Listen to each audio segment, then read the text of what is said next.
Middle east tension के चलते देश भर में एलपीजी सप्लाई पर असर पड़ते हुए नजर आया और इस बीच सरकार ने कई बड़े फैसले लिए हैं जिसका सीधा असर एलपीजी उपभोक्ताओं पर पड़ रहा है।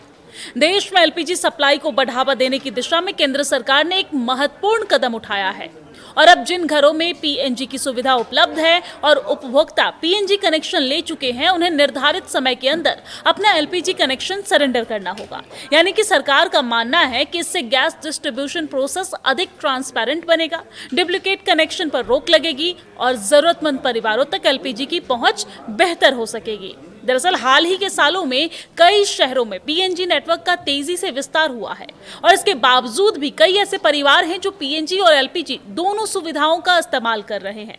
तो सरकार का कहना है कि इससे रिसोर्स और सब्सिडी व्यवस्था पर अतिरिक्त दबाव पड़ता है और इसी को ध्यान में रखते हुए नए नियम लागू किए गए हैं।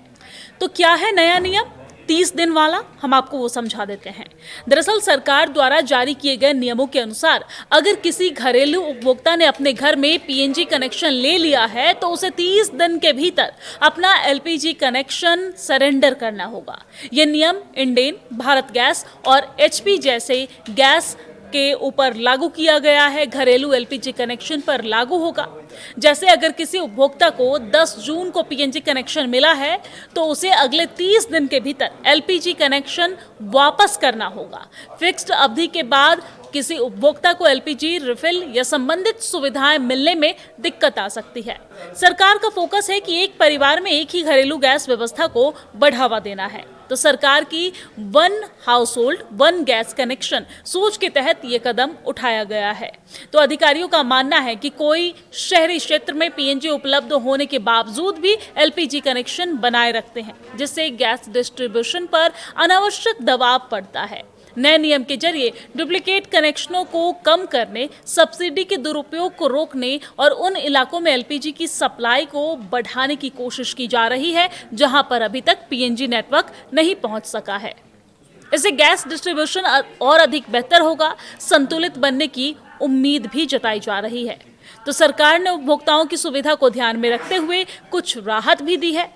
यानी कि यदि कोई परिवार भविष्य में ऐसे क्षेत्र में ट्रांसफर होता है जहां पर पीएनजी की सुविधा उपलब्ध नहीं है, क्योंकि अभी भी भारत में कई सारे ऐसे शहर हैं और खासतौर पर ग्रामीण क्षेत्र जहां पर पीएनजी की सुविधा उपलब्ध नहीं है, तो उसके लिए एलपीजी कनेक्शन दोबारा से हासिल करना आसान बनाया गया है।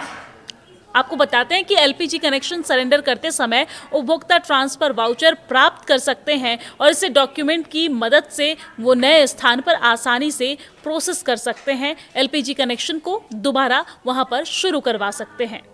इससे उपभोक्ताओं को नए कनेक्शन के लिए लंबे प्रोसेस से नहीं गुजरना पड़ेगा। ओटीपी और ई-केवाईसी से भी निगरानी इसकी बढ़ेगी। दरअसल आपको बता दें कि गैस डिस्ट्रीब्यूशन प्रोसेस को और सुरक्षित तथा ट्रांसपेरेंट बनाने के लिए सरकार पहले ही ओटीपी आधारित डिलीवरी सिस्टम लागू कर चुकी है और अब सिलेंडर की डिलीवरी के समय उपभोक्ता के रजिस्टर्ड मोबाइल नंबर पर ओटीपी भेजा जाता है, जिससे वेरीफाई करने के लिए डिलीवरी एजेंट को बताना होता है। इसके अलावा उज्ज्वला योजना समेत अलग अलग लाभार्थियों के लिए ई-केवाईसी प्रोसेस भी जरूरी हो गई है। सरकार चाहती है कि सभी उपभोक्ताओं का डेटा अपडेट और वेरीफाइड रहे ताकि फायदा सही लोगों तक पहुंच सके और फर्जी कनेक्शन पर रोक लगाई जा सके। सरकार के इस कदम पर आपका क्या कहना है? कमेंट करके जरूर बताएं।